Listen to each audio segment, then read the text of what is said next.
Bismillahirrahmanirrahim. Assalamualaikum warahmatullahi wabarakatuh. Waalaikumsalam.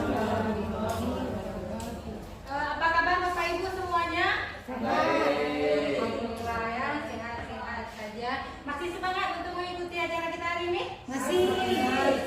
Oke. Tapi sebelum kita mulai acara kita untuk mengikuti diseminasi pengipasan ini, alangkah baiknya kita cek sound dulu ya. Kalau saya sebut SMP Negeri 1 Baktia, luar Biasa. Luar biasa.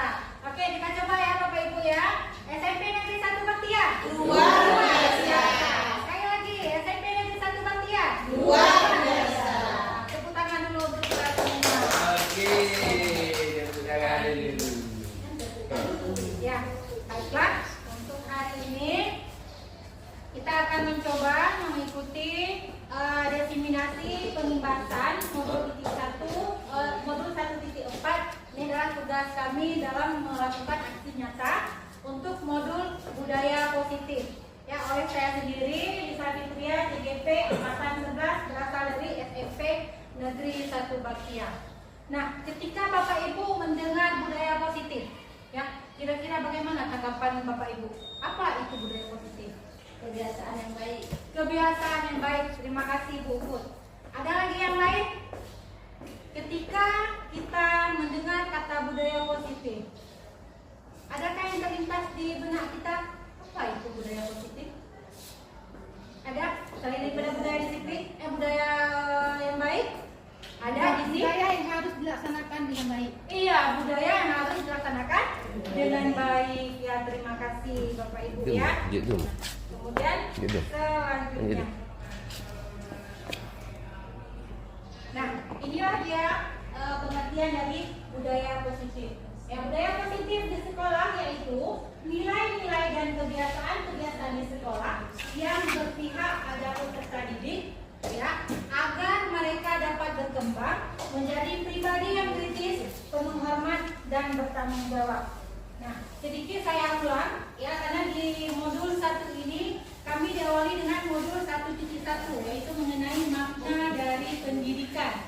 Nah, pendidikan yang dimaksud oleh Ki Hajar Dewantara ini adalah yang menuntun kodrat anak, ya, di situ ada kodrat alam dan kodrat keadaan untuk mencapai kebahagiaan anak itu yang setinggi-tingginya. Nah, jadi fokus belajar kita adalah berpihak kepada anak, kepada murid. Nah, makanya di sini juga budaya positifnya, penekanannya adalah untuk peserta didik kita sendiri. Nah, kemudian selanjutnya ada perubahan paradigma. Ya, untuk membangun budaya yang positif di sekolah perlu menyediakan lingkungan yang positif, aman dan nyaman agar murid-murid mampu berpikir, bertindak dan mencipta dengan merdeka, mandiri dan bertanggung jawab. Nah, sekarang apapun ceritanya adalah anak kita bagaimana di sekolah? Apakah dia nyaman dalam belajar? Ya, apakah dia merasa aman dia berada di sekolah? Ya, kemudian lingkungan belajar mereka bagaimana? Nah, kemudian kita juga dituntut untuk dapat menerapkan siswa itu bisa belajar mandiri. Kita ini hanya sebagai fasilitator saja, ya, hanya mendampingi sebenarnya. Nah, itulah tugas dan tanggung jawab kita. Nah, kemudian selanjutnya lazimnya disiplin dikaitkan dengan kontrol. Ya, dalam hal ini kontrol guru dalam menghadapi murid. Nah, mungkin di PMM, ya Bapak Ibu yang sudah mengikuti pelatihan mandiri, di PMM itu ada modul disiplin positif. Sudah ikut kan Bapak Ibu kan? Ya. Ada. Jadi malah sebagian daripada kita ada yang sudah buat sertifikat. Ya, itu ada mengenai materi 1.4 ini tentang disiplin positif kalau di PMM ya. Cuman di modul kami ini namanya budaya positif. Ya, hanya berbeda sedikit saja. Nah, kemudian ini ada sedikit pertanyaan nantinya ya, ada juga uji coba yang akan kita lakukan untuk memahami, agar kita mudah memahami tentang makna kontrol. Nah, di sini coba kita baca bersama-sama. Anda dan teman Anda akan melakukan kegiatan cobalah buka. Jadi nama kegiatannya adalah cobalah buka. Ya.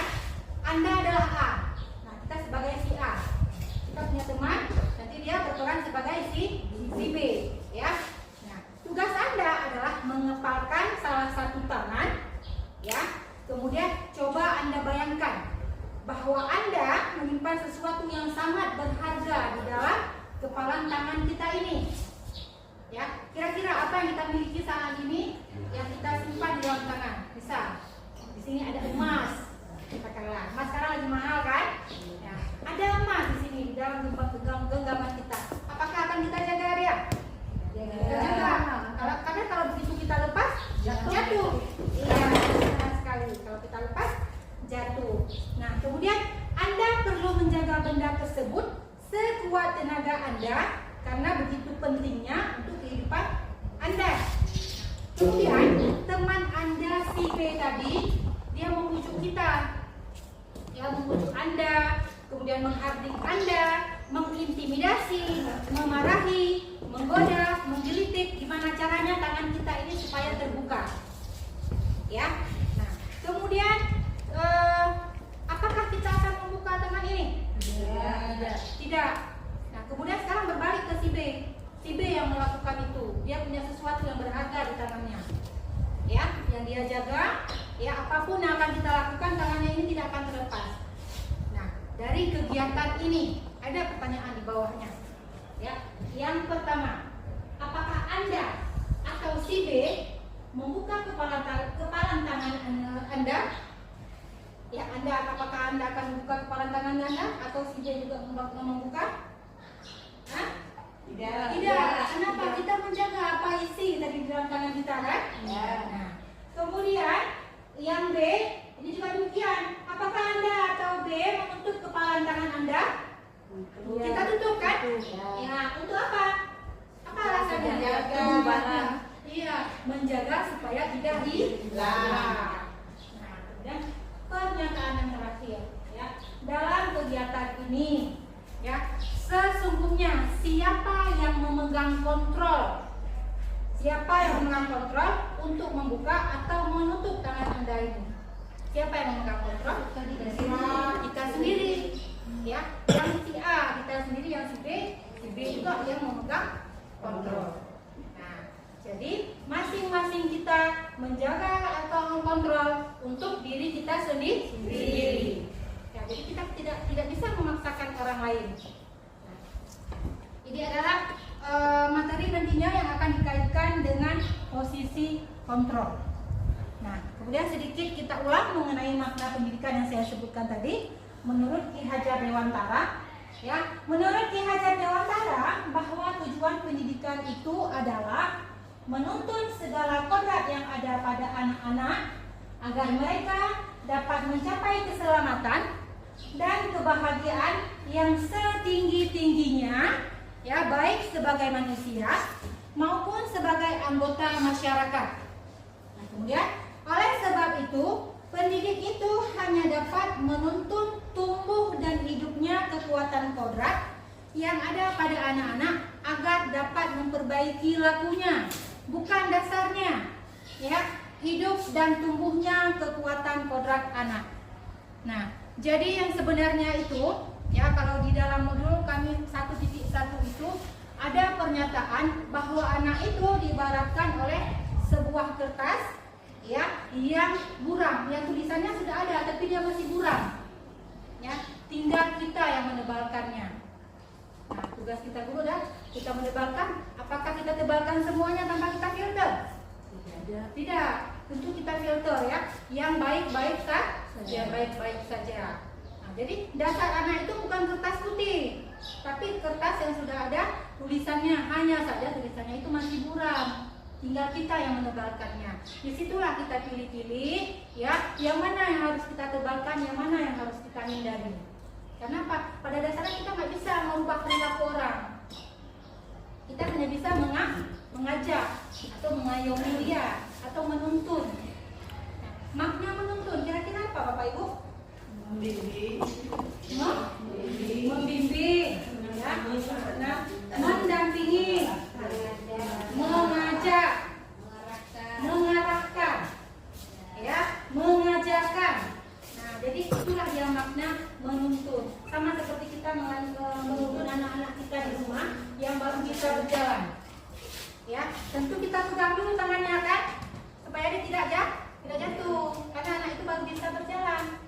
Nah, ketika dia sudah bisa berjalan, sudah bisa kita lepas. Tapi tapi masih di bawah kontrol kita supaya dia tidak ketika lari tidak menabrak meja, tidak menabrak dinding, ya. Jadi posisi kita itu adalah menuntut. Nah, seperti yang dua Pak tadi katakan, menuntut itu adalah mengarahkan, mendampingi, memfasilitasi, ya. Itu adalah makna dari menuntut. Intinya adalah kembali kepada kodrat anak tadi. Nah, sekarang kodrat siswa kita bagaimana? Apakah masih seperti zamannya sama seperti zaman kita dulu ketika sekolah?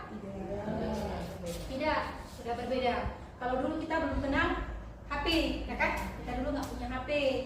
Nah, kalau sekarang mereka memang sudah di zamannya 5.0, malah sekarang sudah beralih ke tadi 4.0, sekarang beralih ke 5.0, 5.0. Yaitu di situ perkembangan AI. Ya, ataupun artificial intelligence itu sudah mulai ke kecerdasan buatan. Ya, sudah banyak aplikasi-aplikasi yang bisa dipakai oleh siswa, ya, untuk memang semuanya mengarahkan ke teknologi. Tugas kita adalah memfilter. Ya, kita kita kasih tahu ke anak. Iya, mengarahkan. Mana yang bagus, mana yang tidak, ini stop, ini boleh lanjut. Nah, itu juga ya. Dalam belajar, dalam mengajar kita juga sebenarnya boleh menggunakan di kita, tapi hanya di bawah kontrol kita. Ya, itu Bapak Ibu ya. Selanjutnya, nah kemudian kita sendiri yang memegang kontrol atas kepalan tangan kita. Ini kembali ke materi yang tadi. Apakah kita membuka atau menutup kepalan tangan kita, itu tergantung pada diri kita sendiri, ya, sesuai dengan kebutuhan dasar kita pada saat itu. Saya buka di slide 3. Selanjutnya ada perubahan paradigma teori kontrol, ilusi kontrol. Ini yang selama ini kita yakini. Ya, yang pertama ada ilusi guru mengontrol murid. Ilusi guru mengontrol murid. Makna ilusi itu apa Bapak Ibu? Ilusi itu gambaran. Gambaran. Ya, gambaran yang ada di pikiran kita, namun belum tentunya nyata. Ya. Jadi yang pertama adalah ilusi guru mengontrol murid. Selama ini kita lakukan apakah kita mengontrol murid? Ya. Iya, ya, bukan hanya Bapak Ibu saja, saya juga demikian. Ya, kemudian yang kedua, ilusi bahwa kritik akan membuat orang merasa bersalah sehingga dapat menguatkan karakter. Benar? Itu pemahaman kita selama ini ya kan? Mengkritik dapat membuat dia merasa bersalah sehingga membuat dia lebih baik. Ya, itu adalah yang kita amalkan ya selama ini ya. Kemudian yang ketiga, ilusi bahwa semua penguatan positif efektif dan bermanfaat. Nah, selama ini kita sering kan memberikan motivasi kepada siswa. Harapan kita apa Bapak Ibu? Agar dia lebih bangkit lagi. Ya, agar dia bangkit lagi. Ya, agar dia sukses. Agar dia berubah menjadi lebih baik. Jadi makanya kita tidak henti-hentinya memberikan motivasi, karena kita yakini bahwa motivasi itu akan menggerakkan si anak, ya. Kemudian yang keempat adalah ilusi bahwa orang dewasa memiliki hak untuk memaksa. Nah, ini adalah yang kita yakini selama ini. Kita guru punya hak untuk memaksa siswa. Ya, ketika dia tidak mau belajar, kita punya hak untuk memaksa dia agar dia mau belajar. Karena sebenarnya niat kita baik, ya kan? Kita nggak mungkin memaksa dia dengan keinginan kita, ya, tidak sesuai dengan dia. Karena nggak mungkin kita suruh dia, nah tolong ya ke kantin belikan ibu kue, bisa aja pelajaran ada? Nggak ada. Tapi yang ada kita memaksa anak adalah tolong buat PR, tolong kerjakan tugas, tolong tulis catatan, ya. Walaupun di situ ada unsur sedikit pemaksaan, ya, itu cara kita. Kemudian ini adalah perubahan paradigma stimulus respon. Nah, ini kita sudah mulai masuk ke teori kontrol. Siapa sesungguhnya yang memiliki kontrol? Yang pertama ada stimulus respon, yang kedua ada teori kontrol. Nah, kita mencoba mengubah orang agar berpandangan sama dengan kita. Padahal pada dasarnya kita berusaha memahami pandangan orang yang lain tentang dunia. Selanjutnya, perilaku buruk dilihat sebagai suatu kesalahan. Nah, di teori kontrol, semua perilaku memiliki tujuan. Ya, sama seperti anak-anak kita sekolah. Ketika dia bandel, itu dia punya tujuan. Ya, ada kebutuhan dia yang tidak terpenuhi. Ketika dia cabut, dia juga punya tujuan. Ada kebutuhan yang tidak terpenuhi. Ya. Kemudian yang ketiga, orang lain bisa mengontrol saya. Apakah orang lain bisa mengontrol saya? Tidak. Tidak. Ya. Kemudian hanya Anda yang bisa mengontrol diri Anda. Ya, hanya kita yang bisa mengontrol diri sendiri. Kemudian yang keempat, saya bisa mengontrol orang lain. Bisakah kita mengontrol orang lain? Tidak. Tidak. Ya. Kemudian Anda tidak bisa mengontrol orang lain. Itu di teori kontrol. Kemudian selanjutnya, pemaksaan ada pada saat bujukan gagal. Lebih sering kita lakukan, kita bujuk baik-baik, ya, suruh dia baik-baik, nggak mau dengar. Terakhir kita paksa, ya. Kemudian yang terakhir, model berpikir menang kalah. Nah, ini kan ada juga kita lakukan kan. Yuk, siapa duluan? Cepat selesai, nilainya lebih bagus. Yang telat nanti nilainya lebih kurang. Jadi situ ada menang kalah. Nah, tapi pada teori kontrol ada pemikiran tentang menang kalah, yang ada menang. Ya, itu dia. Ya. Selanjutnya, apa makna disiplin? Kira-kira Bapak Ibu apa makna disiplin Bapak Ibu? Ada yang bisa memberi contoh? Disiplin Berarti melakukan sesuatu itu harus tepat waktu. iya, melakukan sesuatu tepat waktu. Terima kasih buat teman kita. Yang lain? Yang lain ada lagi makna disiplin. Apakah disiplin itu harus mesti di kehadiran saja? Tidak. Tidak. Ya. Melakukan sesuatu sesuai dengan peraturan. Iya, melakukan sesuatu sesuai dengan peraturan. Ya, hari ini kita harus ada modul ajar. Ya, ketika kita buat tepat waktu berarti kita disiplin. Nah, itu dia ya. Selanjutnya, apakah makna disiplin? Ya. Disiplin berasal dari bahasa Latin, yaitu disiplina, yang artinya adalah belajar. Ya, makna asal dari kata ini berkonotasi dengan disiplin diri dari murid-murid Socrates dan Plato. Ya, ini secara bahasa Latin, jadi ahlinya juga berasal dari sana ya. Kemudian disiplin diri membuat orang menggali potensinya menuju sebuah tujuan dan apa yang dia hargai. Nah, namun dalam budaya kita, makna disiplin telah berubah menjadi sesuatu yang dilakukan seseorang pada orang lain untuk mendapatkan kepatuhan. Kecenderungan umum adalah menghubungkan kata-kata disiplin dengan ketidaknyamanan, bukan dengan apa yang kita hargai atau pencapaian suatu tujuan mulia. Nah, selama ini bagaimana cara kita menerapkan kedisiplinan? Apakah ketika anak-anak itu membuat sesuatu hal yang disiplin karena kesadaran sendiri atau ada unsur pemaksaan? Ada unsur pemaksaan. Kedua-duanya ada. Kedua-duanya ada.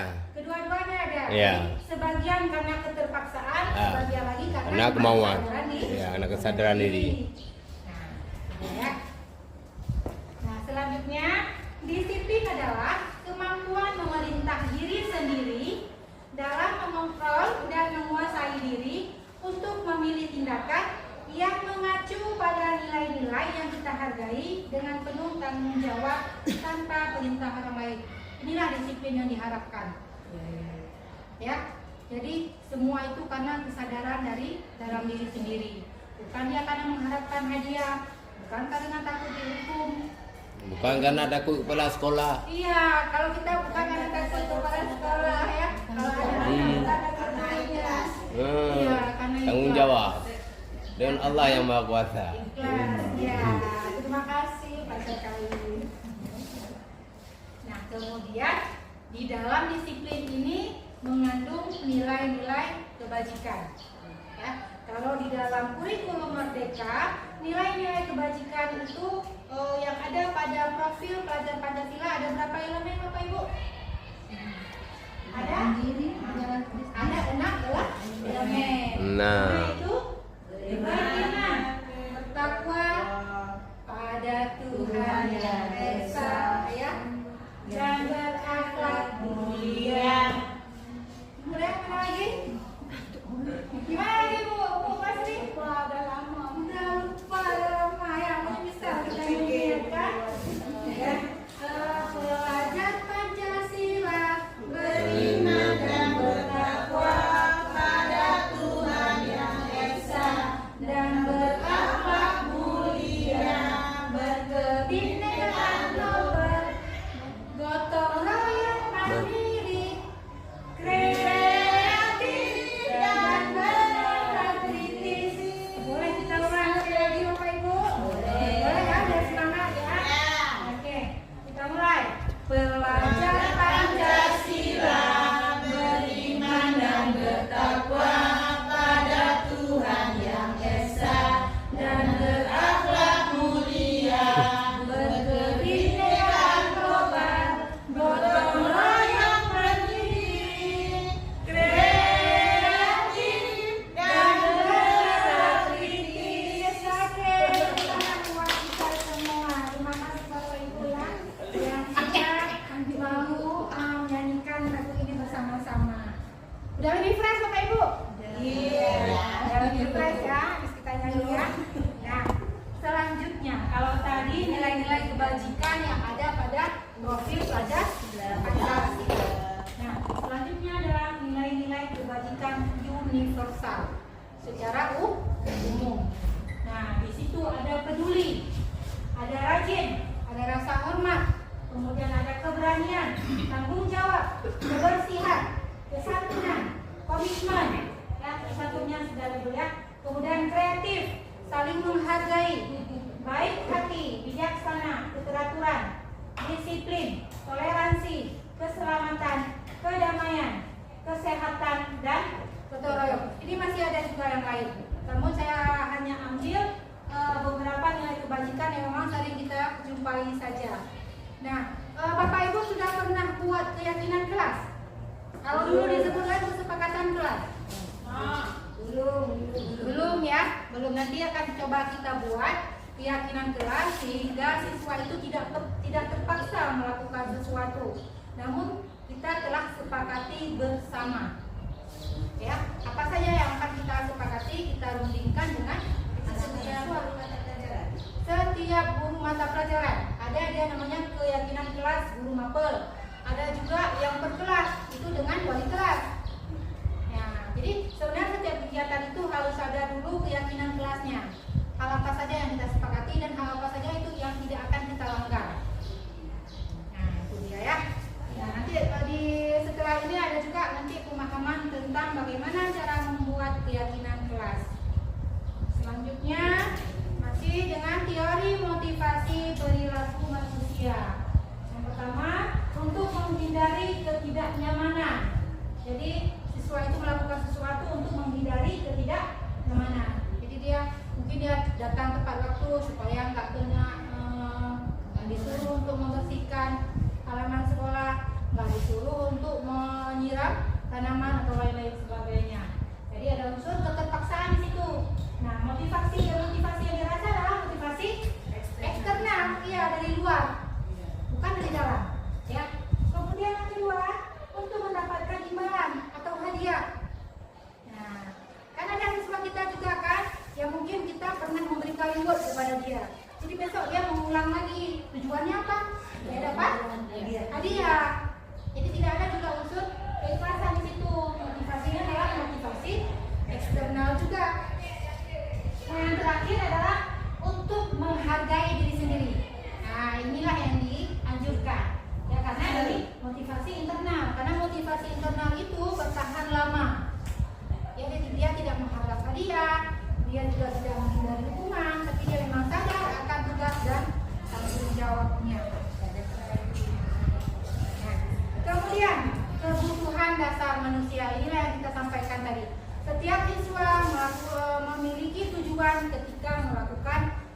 sesuatu. Nah, kebutuhan dasar manusia di sini ada 5. Yang pertama sekali adalah survival. Survival itu adalah bertahan hidup.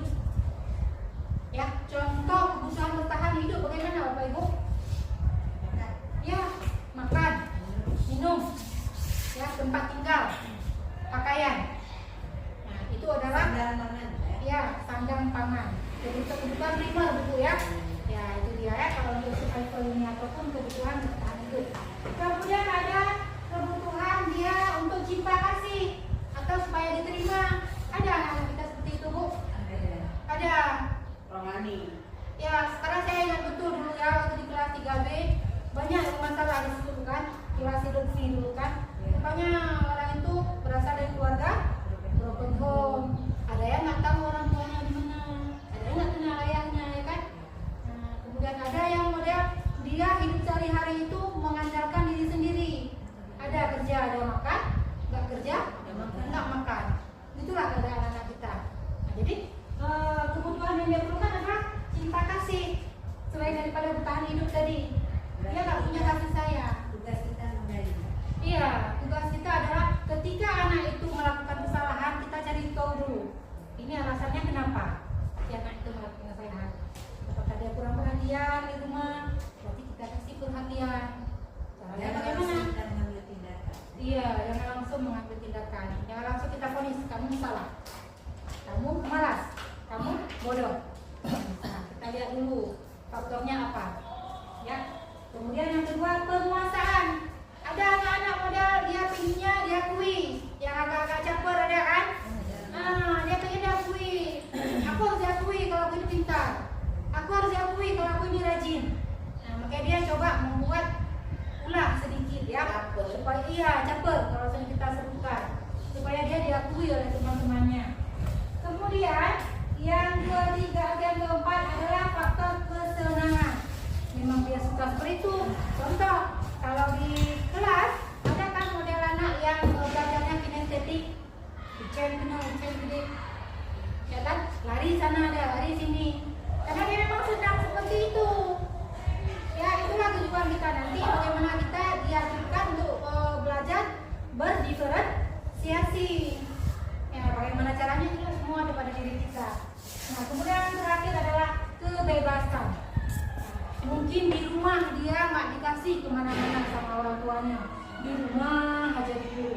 Begitu di sekolah dia pingin bebas, ya. Dan mungkin dia cabut, makanya dia mungkin di jam pelajarannya suka keluar. Ya, karena di rumah mungkin dia mana dikasih kemana-mana. Jadi setiap siswa yang membuat masalah itu tentu ada tujuannya. Kita pahami dulu kebutuhan apa yang dia perlukan. Ya, setelah itu baru kita ambil tindakan. Nah, selanjutnya ini ada kasus ya Bapak Ibu ya. Nanti akan saya bagikan worksheet. Kira-kira si anak ini kebutuhan dasar apa yang tidak terpenuhi? Ya, kita baca dulu kasusnya. Ibu Ani, guru kelas 5 di SD Pelita Hati, sedang bingung menghadapi ulah salah satu murid di kelasnya, Agus. Ya, beberapa anak telah datang dan mengeluhkan Agus yang sering kali meminta bekal makan siang mereka dengan paksa. Jika Anda menghadapi situasi seperti Ibu Ani, apa yang akan Anda lakukan? Menurut Anda kira-kira apa alasan Agus melakukan hal itu? Nah, nanti Bapak Ibu boleh tuliskan jawabannya di sini. Ini menurut Bapak Ibu tidak ada yang benar salah ya. Ini pendapat kita masing-masing. Nanti boleh kita tempelkan di kertas di papan tulis.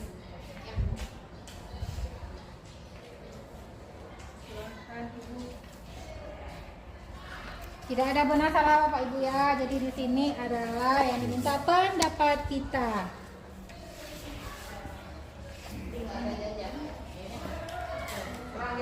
Ya, dari mungkin kurang jajan dia ya.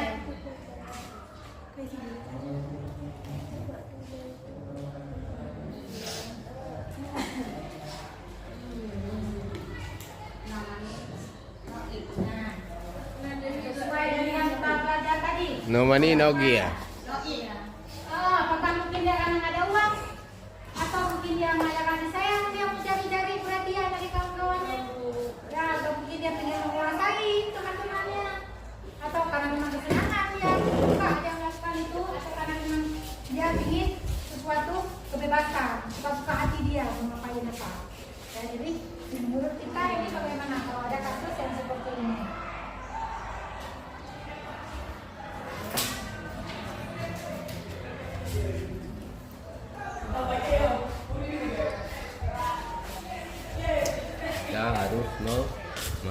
ragu dan menanyakan kenapa dia seperti itu. Dia ini teman. dia suka ambil makanan teman-temannya di sekolah di kelas. Nah, jadi ada anak yang lapor ke Bu Ani ini wali kelasnya. Gitu ya gambarannya ya.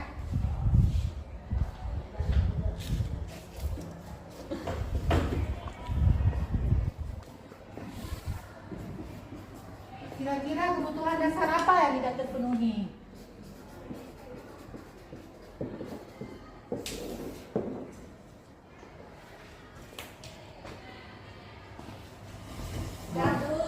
Ya, kalau sudah boleh minta tolong tempel di depan.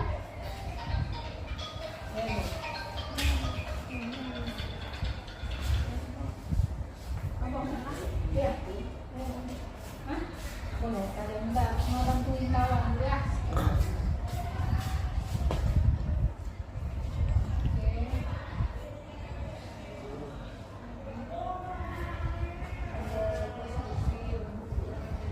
Baik, terima kasih Bu.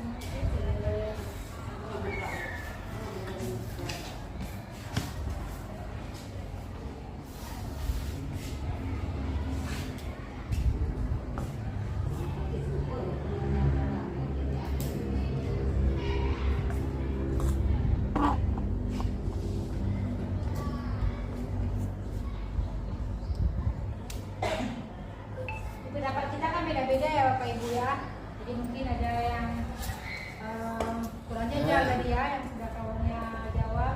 Kemudian ada juga karena mungkin penguasaan. Ini beda-beda pendapat. Salah Bapak Ibu, karena ini kita bukan jawaban benar salah ya.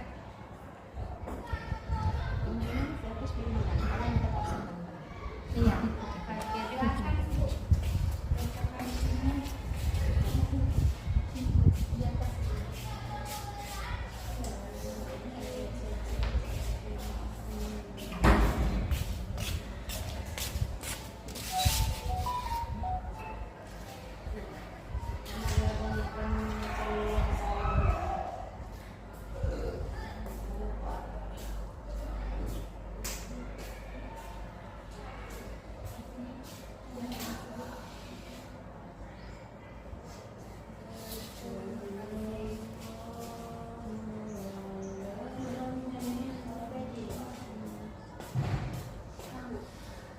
Sudah siap Bu ya.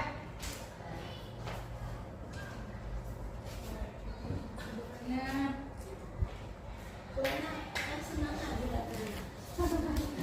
bulannya kurang semangat. Tidak bisa. Oh, lagi kurang sehat. Kurang fit. Iya, ada yang salah. Tidak ada yang salah.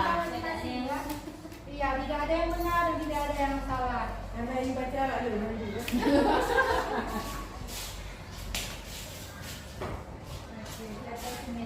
Pasti salah tuh, Bu. Evakan juga raya. Evakan lebih benar. Salah. Iya, salah. Kalau salah kembali ke pasal 1. Iya, tidak ada ya. Guru tidak pernah salah. Oke, sekarang lagi. Ini workshop.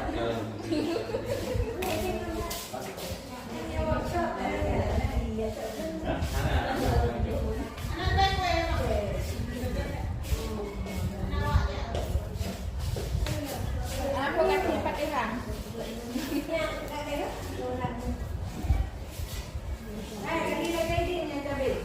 Hả?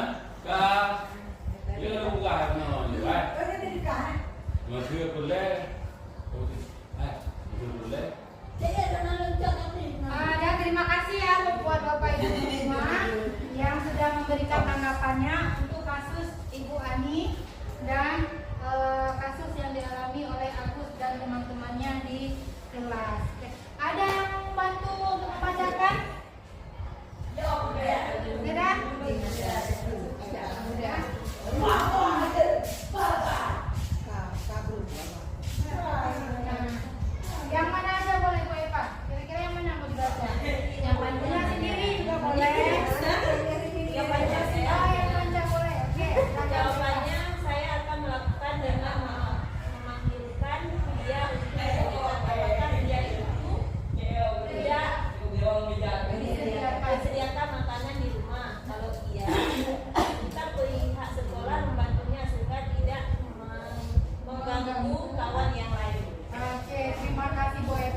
terima kasih buat doanya.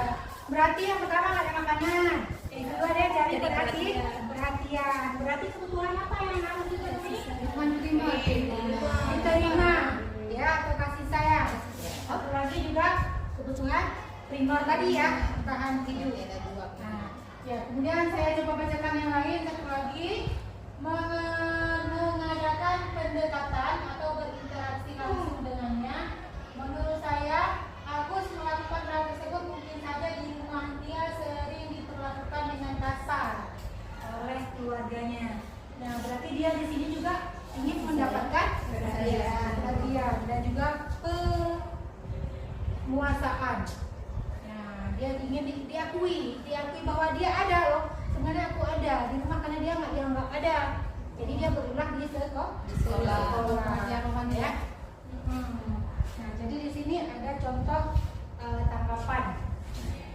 Nah, apabila jawabannya Agus karena ia lapar dan orang tuanya tidak membawakannya bekal makan siang, maka kebutuhannya adalah bertahan hidup. Nah, ini yang seperti yang kita jawab tadi. Nah, kemudian yang kedua, apabila jawaban Agus karena dia senang temannya jadi memperhatikan dia, berarti kebutuhannya adalah cinta kasih, karena dia ingin diterima. Nah, kemudian yang ketiga, apabila jawaban Agus adalah dia merasa hebat karena temannya jadi takut kepadanya, ya jadi kebutuhannya adalah penguasaan. Ada kan anak-anak kita di sekolah seperti itu kan? Ada, supaya kawan-kawannya takut. Kemudian yang keempat, apabila jawaban Agus karena dia merasa bosan dengan bekal yang dibawakan ibunya, ya selalu membawakan hal yang sama saja setiap hari, berarti kebutuhannya adalah kebebasan ya, supaya jadi bervariasi ibu ya. Ya hari ini maunya telur, besok maunya ikan, besok mungkin maunya ayam. Jadi jangan telur setiap hari ya, lama-lama kan usulan ya ibu ya, dia makan telur. Ya, kemudian yang kelima, apabila jawaban Agus adalah karena ia iseng dan dia menikmati ekspresi wajah temannya karena kesal, itu kebutuhannya adalah kesenangan. Ada kan anak yang suka musilin, dia senang kan ketika temannya marah. Nah, jadi dia mungkin kebutuhan kesenangan yang tidak ada. Sebenarnya rohani ya. Kebutuhan rohani ya. Rohaninya nggak ada. Nah, inilah posisi kontrol guru yang diharapkan menurut Diane Johnson. Ya, jadi ada 5 di sini. Posisi kontrol guru yang pertama adalah sebagai penghukum.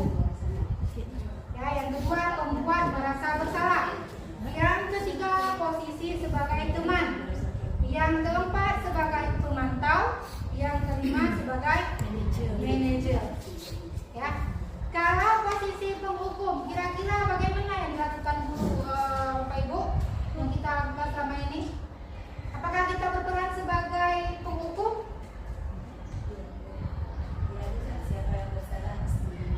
Iya, kadang-kadang juga kita ada efek jerah.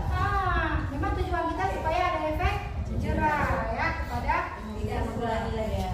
iya, supaya siswa tidak mengulangi kesalahan yang telah dia lakukan. Ya. Kemudian yang kedua ada pembuat merasa bersalah. Pernah nggak kita lakukan di kelas? Misalnya ketika anak buat kesalahan, kita bilang kamu nggak sayang ya sama ibu, ya kamu nggak sayang dengan orang tua kamu di rumah, udah capek-capek cari uang supaya kamu bisa sekolah, ya itu pembuat rasa bersalah bukan? Iya, kira-kira efektif nggak tuh kita terapkan untuk anak-anak kita di kelas? Kadang-kadang efektif bu ya, ya supaya dia ingat orang tuanya di rumah pergi ke sawah, ya ada yang harus angkat-angkat barang ya, harus ada angkat barang, ada juga yang jadi tukang ojek, ya karena anak-anak kita di sini bukan berasal dari keluarga yang berada, ya. Iya kita kebanyakan kalau orangnya kok yang agak-agak negatif gitu ya. Kemudian yang ketiga posisi sebagai teman.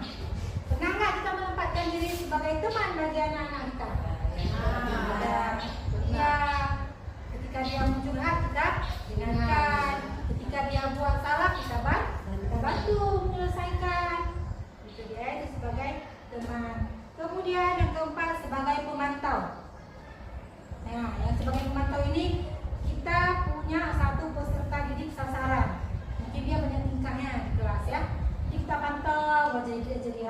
ini kenapa datang terlambat?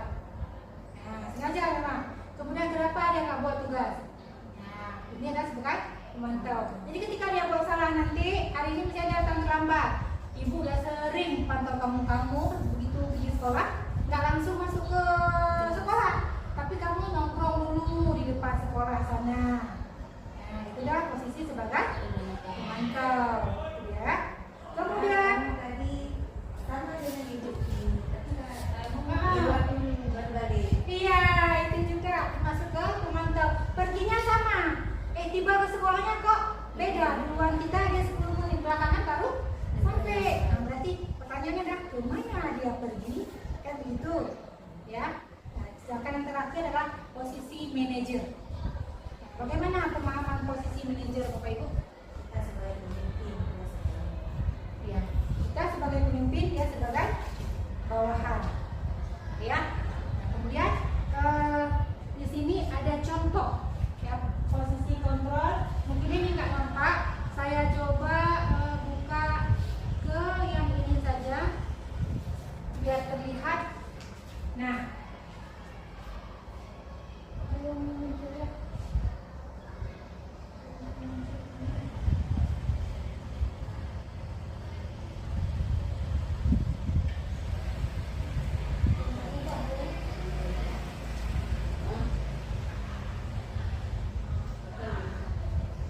Atau saya baca saja karena ini slide-nya nggak berubah. Karena di sini sudah lain tampilannya. Kalau yang penghukum, nah biasanya guru berbuat menghardik, menunjuk-nunjuk, menyakiti, menyindir. Ini ciri-ciri guru penghukum, ya. Kemudian untuk kata-kata yang sering dia keluarkan adalah kalau kamu tidak melakukannya, saya akan apa misalnya. Kalau kamu datang terlambat, saya akan suruh kamu bersihkan WC. Contoh. Kalau kamu nggak buat tugas, saya akan jemput kamu di lapangan voli. Itu penghukum, ya. Kemudian yang kedua adalah sebagai pembuat orang merasa bersalah. Itu biasanya guru berbuat berceramah, menunjukkan kekecewaan, ya, terhadap siswa itu. Nah, kemudian ungkapan yang sering dia lakukan adalah kamu sudah mengecewakan Bapak Ibu. Nah, ketika diucapkan seperti itu, anak langsung down dia, ya kan? Down dia. Jadi dia merasa tertekan. Nah, kemudian kalau posisi kontrolnya sebagai teman, itu biasanya guru membuatkan alasan-alasan untuk muridnya supaya dia tidak merasa bersalah. Bagus nggak itu Bapak Ibu? Bagus juga. Ya, iya, juga nanti.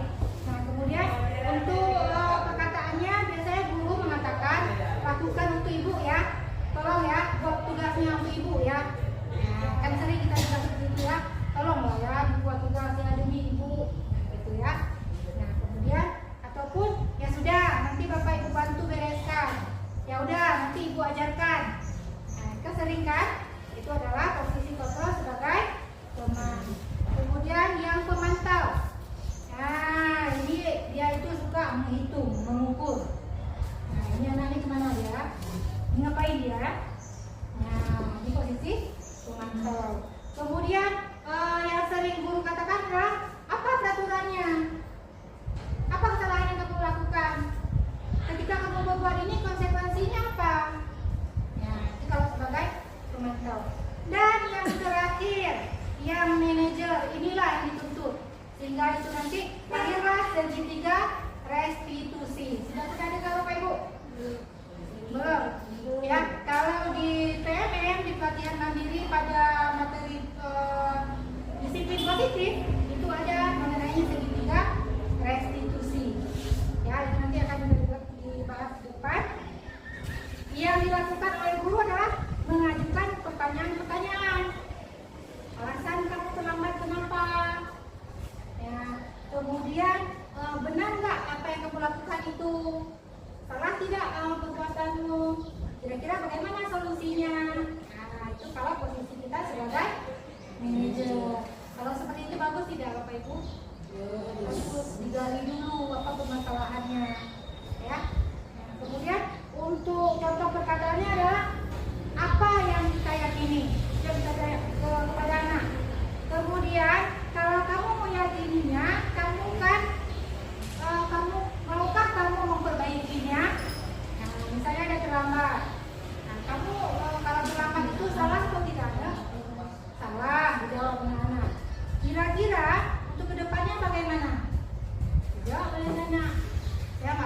ulanginya lagi ibu. Nah, jadi jangan langsung kita polis, jangan kamu ulangi lagi. Oke ya, dia sendiri yang mengelaborasi. Iya, benar ibu. Biar dia sendiri yang menjawab kesimpulan yang akan dia lakukan. Dia tahu dia salah, terlambat. Nah, kira-kira bagaimana cara memperbaiki? Tapi besok-besok dia nggak dapat terlambat lagi. Nah, kita tanyakan dulu terlambatnya kenapa? Setelah bangun misalnya. Iya, jawabannya ada pada diri sendiri. Tolong ya, kita rekam. Kemudian 48.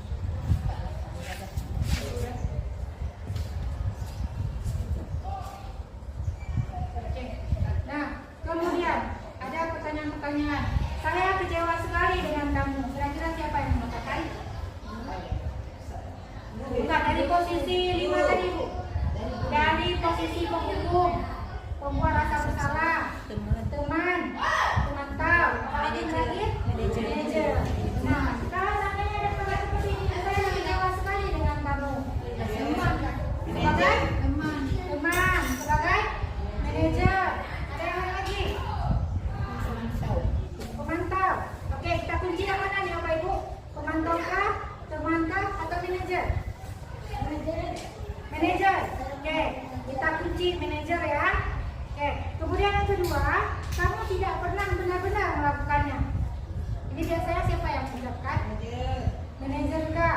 Ya, dua-dua ya. Kita kunci. Berarti pertama manajer, kedua manajer. Yang ketiga, ayolah lakukan demi ibu atau demi bapak. Dia pembuat rasa bersalah. Kita kunci ya. Berarti manajer pembuat rasa bersalah. Kemudian, apakah kamu mau mendapatkan stiker bintang hari ini? Iya. Ya, kira-kira itu siapa yang mengucapkan? Manajer. Oke, berarti udah 3 manajer ya. Kemudian, bagaimana kamu bisa menyelesaikan masalah ini? Siapa aja? Manajer. Oke, udah 4. Yang terakhir, kamu selalu yang paling terakhir. Membuat rasa bersalah. Pemantau. Oke, pemantau. Berarti tadi manajer 4, pembuat rasa bersalah 1, pemantau 1 ya. Kita lihat jawabannya. Ini ya.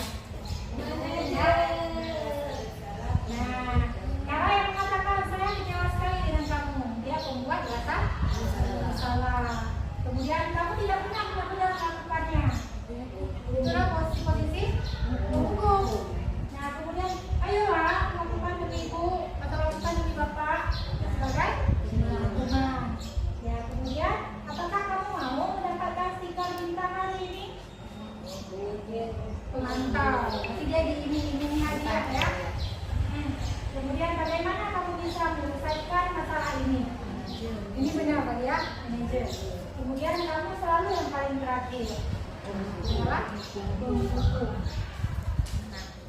Kemudian selanjutnya ini dia dari peraturan kelas. Ini peraturan kelas, lahir dari keyakinan kelas, lahir lingkungan positif, dan lahirlah budaya positif. Coba saya jelaskan sedikit. Setiap kelas apakah punya peraturan? Ada. Untuk sekolah juga punya peraturan. Nah, contoh peraturan di kelas apa Bapak Ibu? Piket membersihkan kelas. Oke.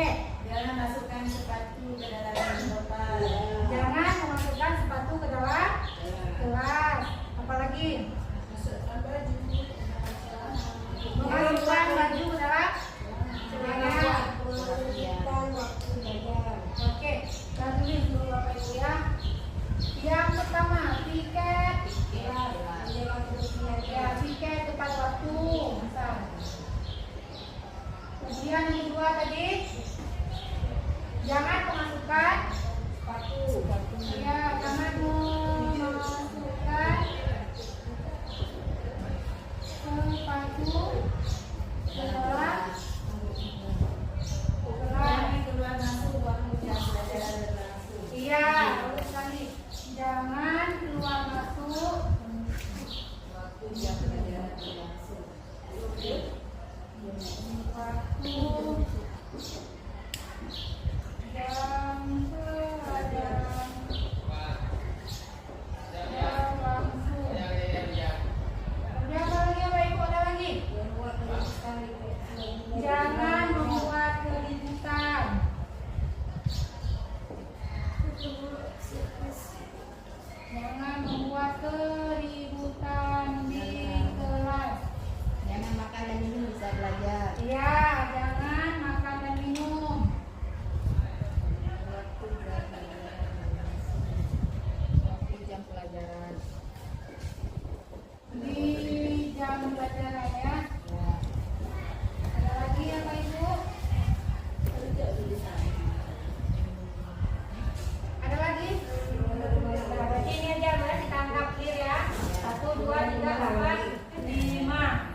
kebersihan juga ya, nilai-nilai kebajikannya ya.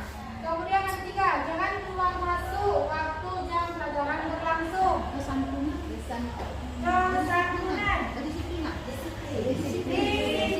ya, disiplin, keteraturan, ya, keteraturan ya, disiplin. Ya, Berarti ini ada turunan. ya. Kalau dulu kan kita buat kesepakatan kelas, jangan datang terlambat. Nah, jangan memasukkan sepatu, jangan makan minum. Nah, kalau pada pada segitiga restitusi ini hindari kata jangan. Nah, jadi makanya nilai-nilai kebajikan ini yang disuruh terapkan. Itu ada yang ganti berarti. Oh, jangan keluar masuk. Ini kan tadi peraturan kan? Iya. Nah, ini dari peraturan. Peraturan kelas. Ya, Yang kita buat. peraturan kelas. Nah, lahirlah nilai kebajikan. Ya, kemudian yang keempat, jangan membuat keributan. Kira-kira apa Bu? Peraturannya? Kedamaian, saling menghargai. Nah, itu dia nilai kebajikannya.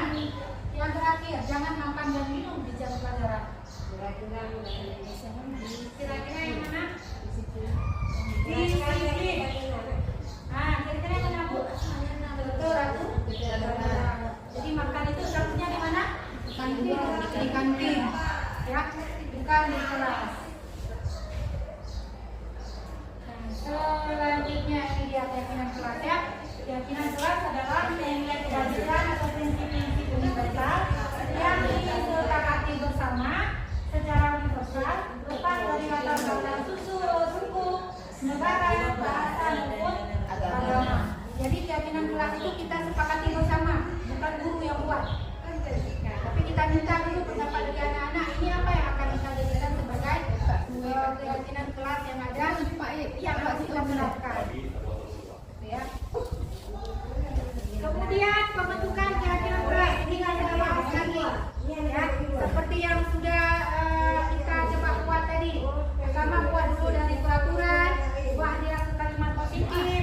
Kemudian baru diubah ke dalam nilai-nilai kebajikan universal. Ya, sehingga lahirlah sebuah keyakinan kelas. Nah, ini seperti yang kita buat tadi Bapak Ibu ya. Peraturannya selalu kembalikan buku ke tempatnya. Nah, keyakinan kelasnya adalah tanggung jawab. Ini biasanya di mana kita terapkan Bapak Ibu? Yang bisa kita terapkan selalu kembalikan buku ke tempatnya. Di perpustakaan. Iya, di perpustakaan. Nah, ini bisa dibuat ya. Kemudian dilarang mengganggu orang lain. Di kelas. Ya, di kelas, di perpustakaan. Nah, ini di mana-mana bisa. Jadi nilai keyakinannya adalah menghormati orang lain. Nah, kemudian hadir di sekolah 15 menit sebelum pembelajaran dimulai. Nah, jadi di sini nilai kebajikan adalah menghormati orang lain. Kemudian komitmen, ya. Kemudian yang selanjutnya dilarang melakukan kekerasan. Nah, nilai kebajikannya apa? Keselamatan dan menghormati orang lain. Kemudian dilarang menggunakan narkoba atau dilarang merokok. Ini demi apa? Kesehatan.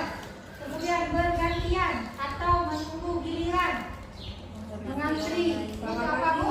Menghormati orang lain. Ya, menghormati orang lain siapa yang duluan.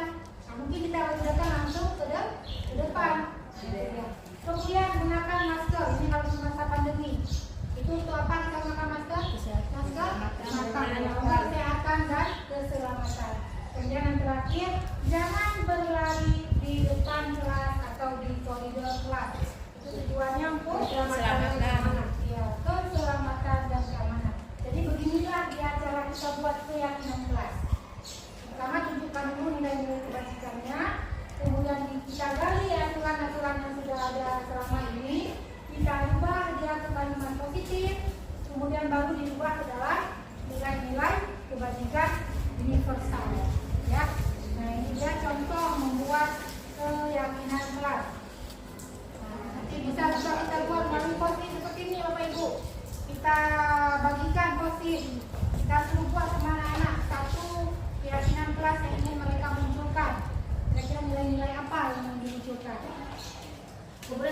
tempelkan ke papan tulis, kita sepakati bersama. Jadi semuanya tahu. Ketika dia mengulang kesalahan, keyakinan kelas itu yang kita ungkit. Nah, misalnya dia jajan makan di kelas, kita tanya, ini keyakinan kelas mana yang kamu langgar? Dia sendiri yang jawab, oh tidak boleh makan di kelas, berarti nilainya adalah ke-100. Dia sendiri jawab. Kemudian dia datang terlambat. Nah, kita tanya, nilai keyakinan mana yang kamu langgar? Dia akan menjawab disiplin. Nah, jadi sebenarnya dianjurkan setiap masuk kelas, kita ingatkan mengenai keyakinan kelas yang sudah disepakati itu kita buat. Boleh yang dibuat wali kelas kita laksanakan bersama. Boleh juga guru mapel buat sendiri-sendiri juga nggak masalah. Ya. Kemudian ini dia segitiga restitusi. Ini yang terakhir ya. Nah, ini yang dituntut kita sekarang dalam menghadapi siswa-siswa yang melakukan kesalahan. Jadi di dalam segitiga restitusi ini model berpikir menang kalah itu sudah nggak ada. Yang ada menang. Yang itu adalah kolaborasi dan konsensus yang menciptakan yang baru. Pertama, membantu murid menjadi lebih memiliki tujuan disiplin. Ya, disiplin positif serta memulihkan dirinya setelah berbuat salah. Yang kedua, membantu murid untuk jujur pada diri sendiri tentang kesalahan apa yang dia buat dan dampak itu dia apa. Kemudian yang ketiga, memberikan penawaran, bukan paksaan. Seperti yang kita tanya tadi, ini kamu udah tahu salah, kira-kira solusinya bagaimana. Nah, kemudian beginilah cara menerapkan segitiga restitusi. Yang pertama, validasi tindakan yang salah. Kita tanyakan dulu tindakan yang mana, yang kesalahan apa yang dilakukan. Misal, saya datang terlambat Bu, saya makan di kelas Bu, saya keluar masuk kelas Bu. Nah, dia akan jawab sendiri nanti. Kemudian dari hal itu, kemudian kita alihkan ke menanyakan keyakinan. Ya, keyakinan apa yang kamu langgar? Tadi kan kita sudah buat kesepakatan kelas kan? Katanya, keyakinan apa yang kamu langgar? Oh, keteraturan, oh disiplin, oh kebersihan. Nah, kemudian yang terakhir adalah menstabilkan ini ke kembali ya, sebenarnya menstabilkan kita dulu, validasi tindakan dan menanyakan keyakinan. Di menanyakan keyakinan inilah kita tanya juga solusi apa yang akan dilakukan. Jadi dia Bapak Ibu ya. Sampai sejauh ini kira-kira ada yang ingin ditanyakan Bapak Ibu? Hari ini seperti yang sudah kita baca tadi juga, ya menstabilkan juga tentunya berbuat salah itu tidak apa-apa. Ya, tidak ada manusia yang sempurna. Nah, kemudian saya juga pernah melakukan kesalahan seperti itu. Sama halnya begini Bu, kalau datang pengawas, kalau kita nggak siap kita takut nggak? Takut kan? Itu kalau kita takut berarti kita nggak sih? Siap. Nah, ketika datang pengawas tersebut, udah tahu kita takut, kemudian ditekan lagi. Siapa yang nggak buat RPP maju ke depan? Makin down kita kan? Nah, kita makin down. Padahal kita bergerak nih di tempat itu. Iya. Tapi kalau seandainya pengawasnya bilang, ya, Bapak Ibu udah buat modul belajar? Belum, kita jawab. Sambung lagi oleh pengawasnya. Iya, saya dulu waktu sekolah itu juga pernah juga nggak buat modul belajar. Pernah juga nggak buat RPP. Kita down nggak? Ya. Oh, ada kawan. Itu kan? Nah, ada kawan. Jadi kita itulah namanya menstabilkan identitas dari yang salah tadi supaya dia tidak down. Nah, itu dia. Ya. Kemudian yang kedua, validasi tindakannya salah. Kita tanya, kesalahan apa yang dilakukan? Pengawas tadi tanya, Bapak Ibu melakukan kesalahan apa? Kami nggak buat modul belajar Pak. Kami nggak cukup perangkat kelas Pak. Kalau wali kelas ya, nggak ada daftar hadir mungkin atau lain sebagainya. Nah, pertama kita udah nggak down dulu, tapi kita sadar kita salah. Saya nggak buat modul belajar. Nah itu. Nah kemudian yang ketiga adalah menanyakan keyakinan. Keyakinan apa yang kita langgar? Disiplin dan ketepatan waktu ya. Nah, kemudian ini contoh penerapan yang di tengah bisa dilihat. Jadi lupa saya ganti fotonya. Nah ini dia, kita panggil satu-satu anak-anak yang melakukan kesalahan. Ya, jangan di depan umum. Karena kalau di depan umum dia akan merasa malu. Oh, minder dia, nanti diejek lagi kawannya. Tapi kita panggil secara pribadi, gitu ya. Nah, yang terakhir untuk refleksi. Bagaimana perasaan kita saat ini setelah tahu posisi kontrol kita bagaimana? Apakah kita akan berusaha merubahnya? Ya, kita akan berusaha merubah menjadi lebih baik ya. Mungkin yang tadinya kita melakukan posisi kontrol sebagai penghukum, ya kita coba pelan-pelan beralih ke teman dulu ya kan, baru kemudian beralih ke posisi manajer ya. Kemudian setelah mengikuti materi pengimbasan atau diseminasi hari ini, kira-kira apa yang Bapak Ibu pahami? Gimana Bapak Ibu? Siapa yang mau memberikan refleksinya? Perasaan saat pulang Ini setelah mengikuti materi pengimbasan atau diseminasi tentang budaya positif hari ini, kira-kira apa yang kita pahami? Saya jadi paham bahwa bagaimana Bapak Ibu? saya jadi paham bahwa waktu luar perangkat kelas berarti ambil di nilai-nilai kebijakan. Iya, ketika buat peraturan kelas, lihat nilai-nilai kebajikan apa. Hindari kata aja keterangan. Oke. Yang terakhir adalah target saya selanjutnya bagaimana? Saya selanjutnya adalah lebih maju dan lebih baik dari ingin merdeka. Kita merdeka, anak-anak juga merdeka. Gitu ya. Oke, terima kasih untuk pertemuan hari ini dan juga terima kasih untuk dukungan Bapak Ibu yang sudah meluangkan waktu untuk saya ya demi terwujudnya aksi nyata untuk tugas kami di modul 1.4 ini. Sebelum kita akhiri, mungkin ada pertanyaan yang ingin ditanyakan? Ada Bapak Ibu? Tidak ya? Kalau tidak ada, baiklah. Terima kasih. Saya ucapkan sebesar-besarnya untuk kesempatannya. Saya akhiri dan juga saya mohon maaf ya atas segala kesalahan dan kekurangan karena saya juga masih baru belajar ya. Jadi masih banyak kesalahan baik itu dalam tutur kata atau dalam penyampaian materi. Saya juga mohon maaf atas segala kekurangan. Saya mohon maaf dan saya tutup. Wabillahi taufiq wal hidayah. Assalamualaikum warahmatullahi wabarakatuh. Assalamualaikum.